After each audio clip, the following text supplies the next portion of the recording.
தமிழக ஏரி மற்றும் ஆற்றுப்பாசன விவசாய சங்கத்தினுடைய இந்த மாபெரும் உண்ணாவிரத போராட்டத்தை நடத்தி கொண்டிருக்கிறோம்.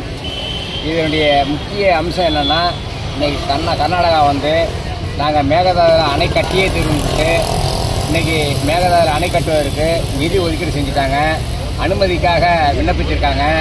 இதை தமிழகத்தை பாலைவனமாக ஆக்க நினைக்கும் கர்நாடக அரசுக்கும் அதை தடுத்து நிறுத்த மத்திய அரசுக்கும் வன்மையாக கண்டனம் தெரிவித்து இந்த மாபெரும் உண்ணாவிரத போராட்டம் நடத்துகிறோம். அடுத்து கேரளா அரசு பார்த்தீங்கன்னா அமராவதியின் குறுக்கே சிறந்தை ஆற்றில் தடுப்பணை கட்டுறாங்க. இன்றைக்கி அமராவதி அந்த தடுப்பணை கட்டுறதுனால அமராவதி ஆற்றில் 65,000 ஏக்கர் பாசனம் பாலைவனமாக மாறக்கூடிய சூழ்நிலை ஏற்படுகிறது. அதனால் கேரள அரசுக்கும் நாங்கள் அந்த கண்டனம் தெரிவிச்சுக்கிறோம். கேரள அரசு சிறந்தை ஆற்றில் தடுப்பணை கட்டக்கூடாதுன்னு சொல்லிட்டு இந்த மாபெரும் உண்ணாவிரத போராட்டம் நடத்திட்டு இருக்கோம். அதேமாதிரி விவசாயிகளுடைய வாழ்வாதாரம் நாளுக்கு நாள் பாதிக்கப்பட்டு இருக்குது. என்ன காரணம்னா, இன்னைக்கு விவசாய பணிகளுக்கு ஆட்கள் வருவதே இல்லை. ஏன்னா 100 நாள் வேலை திட்டத்தை கொண்டு வந்துட்டாங்க. நாங்கள் என்ன சொல்றோம்னா, 100 நாள் வேலை திட்டத்தை விவசாய பணிகளுக்கு பஞ்சாயத்து மூலமாக நீங்கள் திருப்பி விடுங்கிறோம். 100 நாள் வேலை திட்டம் வேண்டாம்னு சொல்லல, 100 நாள் வேலை திட்டத்தை விவசாய காலத்தில் பஞ்சாயத்து மூலமாக நீங்கள் திருப்பி விடணும் அப்படிங்கிறத தமிழக அரசுக்கும் மத்திய அரசுக்கும் கோரிக்கை வைக்கணும். அடுத்தது பால் உற்பத்தி விவசாயிகள் நிறைய பேர் இருக்காங்க. லிட்டருக்கு 3000 ரூபா விலை அறிவிச்சாங்க. இது 3 ரூபா ஊக்கத்தொகை கொடுப்பதா அறிவிச்சாங்க. ஆனால் 2 மாதம் கொடுத்தாங்க, இப்போ கொடுக்கல, நிறுத்திட்டாங்க.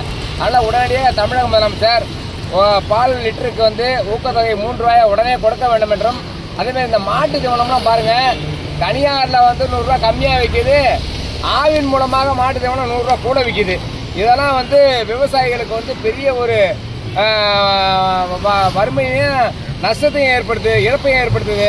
அதனால் அரசு ஆவின் மூலமாக குறைந்த விலையில் மாட்டு தீவனம் வழங்க வேண்டும் என்று நேரத்தில் கோரிக்கை வைக்கிறோம்.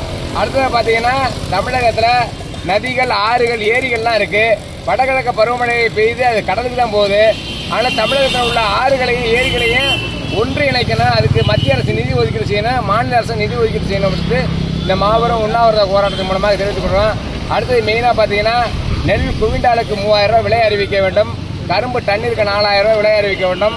பருத்தி மக்காச்சோளம் அரசே கொள்முதல் பண்ண, மக்காச்சோளம் குவிண்டாலுக்கு 3000 ரூபா விலை அறிவிக்கணும், பருத்திக்கு 12,000 விலை அறிவிக்கணும்னு சொல்லிட்டு நாங்கள் தொடர்ந்து இந்த போராட்டத்தை நடத்திட்டு இருக்கோம். மத்திய மாநில அரசுகள் விலை அறிவிக்க வேண்டும். அதேமாரி இலவச விவசாய மின் இணைப்பு கொடுக்காதவங்களுக்கு காலம் தாழ்த்தாமல் இலவச விவசாய மின் இணைப்பு வழங்க வேண்டும்.